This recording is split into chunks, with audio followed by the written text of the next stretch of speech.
Chapter 9. The white toilet bowl felt cold against Erin's face as she pressed into its chilling surface.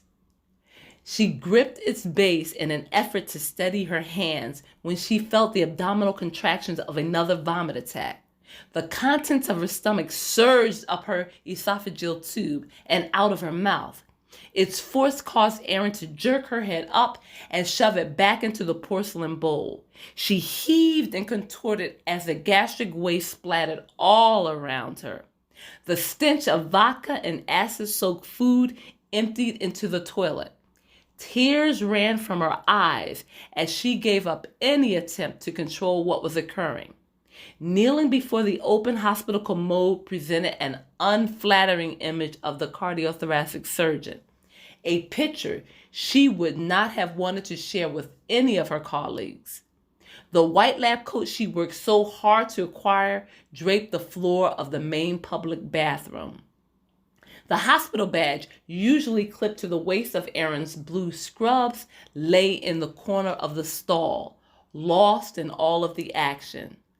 The stethoscope dangling from her neck was caught up in the struggle to gain sobriety. Its diaphragm, the round base of the instrument, clanked against the toilet and transmitted loud, unheard sounds. This couldn't be happening, she thought. Not twice in 1 month. She had to get herself together. Erin had just left Dr. Cobra Dillon with Human Resources and was en route to her office. She had patient appointments scheduled for the rest of the afternoon. It wasn't even 1 o'clock. What was she going to do? She couldn't reschedule.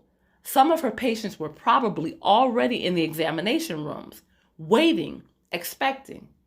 They were trusting in her medical degree and clinical diagnosis that she would give if she ever made it to their rooms, if she ever got up from the floor.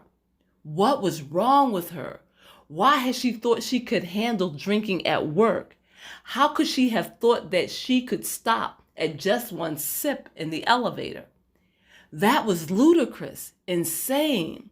What was her problem? If Erin Simpkins was a patient admitted to this hospital, what would her diagnosis be? What would be the illness plaguing her? The cardiothoracic surgeon wondered. Clinical depression?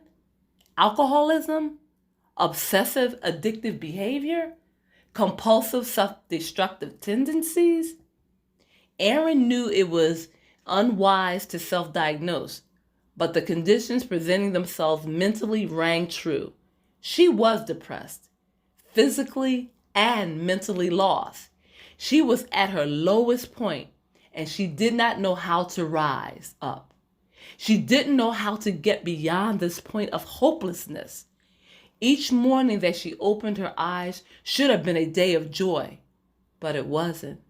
It was just another day to endure, to survive. She struggled through the weeks, hoping that the pain would go away, but it didn't.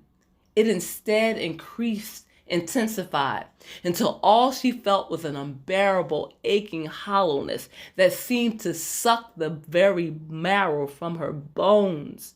How could love destroy her so completely? It wasn't supposed to do that. It was supposed to build her up, make her a better person. Erin sneered as she thought sarcastically on all of the merits of love, of devoting herself to another person. Then she vomited again. If only her body could purge Murari Varadaraj from its system as easily as it did the alcohol, then her life would have been so much simpler and love a little easier to bear. If that could have been the case, then the emotional toxins of her heartbreak would be out of her system in a matter of hours. But love did not work like that. It was far more invasive than alcohol, and the body had no natural defense mechanism against it. Erin forced herself to stand. She flushed the toilet and made her way to the bathroom sink. She briefly glanced into the mirror before splashing her face with water and rinsing her mouth out. She stared into the eyes of her reflection, hoping to see an answer, a way out of this mess.